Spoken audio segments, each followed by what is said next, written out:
Hi, I'm Blair, and welcome to Cellar Knows.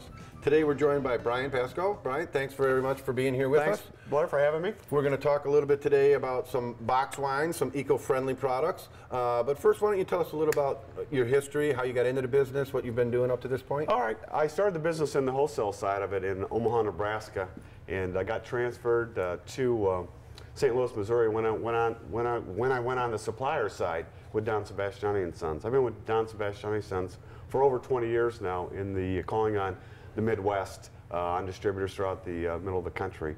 And here I am today talking about a great category showing some pretty good growth. What exactly do you do for Don Sebastiani now? I call on distributors in the markets. We set up pricing and programs. I've come to accounts like yourself. We do these videos. We do wine staff training seminars. I also call on the restaurant side of the business, but mostly it's done by the wholesaler network through the Midwest. Let's talk a little bit about the box wines. I know that box wines, Tetra packages, you call them something else? It was aseptic packaging. Aseptic packages. They've been very popular. I can remember even, many years ago going overseas, Europe and whatnot, and milk and other packaging was already in these little boxes like this. So it's been very popular there. Has that always been the case? Or? Oh, in Europe, yes. That's where it started from, the aseptic packaging. It started in third world countries with milk, because milk will stay fresher in this aseptic package. It really started with the smaller sizes, like the 500 mils. And now it's really kind of jumping up to the larger sizes now, the 3 liters, the 5 liters. They have 1.5 liter boxes, they call it now. But it's become a pretty big category. You can see in the United States, with the juices and stuff at the grocery stores, what's going on with that aseptic or Tetra packaging. Sure. What about wine specifically? Has wine specifically been packaged this way in Europe or, yes. or in other countries? Yes, it has. I mean, it's been kind of fallen. They've grown up with it. And in today's society in the United States, you're seeing consumers, or the younger consumers, growing up with that aseptic packaging. So this category as a whole in the United States has really taken hold. There's, I think in the United States, and correct me if I'm wrong, it began, maybe not began with Franzi, but Franzi is the one that I remember from a long time ago. Carlo Rossi, others, in the big 5 liter boxes. And obviously, they're not boxes, there's a package inside the box. But correct. In the 5 liter boxes. And I'm not knocking Franzia, it's a decent enough product, but I think that the perception of the public was, if it's in a box, it's lower quality. Correct. I think that's It's taken changed. a turn. It has taken a big turn. Franzia is a 5 liter box, and within each of these boxes there's a package of plastic. It could be a Mylar bag, and it keeps the wine fresher longer. When the wine goes out of the bag, that bag collapses around the wine, so no air gets to the wine. But for a long time, this 5 liter package was an economically priced package. It appealed to the masses. So what we've done with this, we've really looked at this category, and we're going to put some better wines in these 3 liter packaging. And what's nice about 3 liter packaging is that we know there's 4 750 bottles to a package. So it's easy to equate. You can see a good value. So people are starting to really pick up this 3 liter category. It's up about 20% nationally, off a pretty big base. Right. And we were talking earlier about the four bottles per package. And this one I believe we have in the store for about $20. Correct. So that's like $5 for a bottle of wine. And we're talking quality wine too. We're not correct. We're not talking leftover wine anymore. No, this is pretty good wine. This is what happened is we did some research as far as consumers go. Why are you not buying a 3 liter or a larger size in the box wines? Well, we can't find a preferred brand that we usually drink in glass. So Pepperwood Grove has a following, a franchise with the glass quality. We won a ton of awards with this wine. We said, hey, it's about value. It's about going green. It's about the sustainability of being a green box, and this has done very well for us. And there are other packages as well that have background in glass, or they started in glass and moved on to box. Yes. The fisheye, the big house, the big green box, obviously Pepperwood. Others that have come out and exploded in just box. For example, Black Box, which I think most people are familiar with. I don't know if that was. It probably wasn't the first one, but it's the one that really took off, and everybody followed and said, hey, this 3 liter category is going to be something.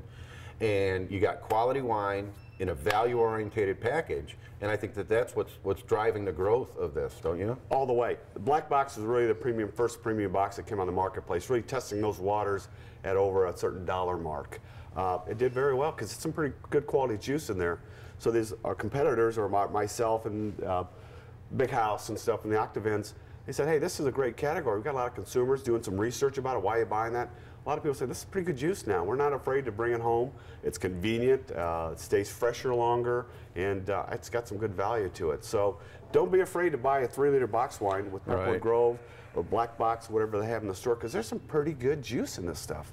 Right, and I think that was part of the stigma too, was that you know, if the perception that you bring home a box, it's not the quality as if you bring home a bottle, and nobody wanted to be perceived that way. Now, if they try it, and we've had tastings on it at Wine Club, we've had tastings in store, and when people try the product, they go, hey, that's good. You bring it home, you put it in the fridge, you leave it on your counter, and you've got wine that stays fresh for weeks because there's no air, the enemy of wine, being exposed to the product. So it's a great value. It lasts a long time, and you know, it works out well. You mentioned earlier the carbon footprint. The you know, going green, as they say, is what everybody is striving for these days in America and around the world.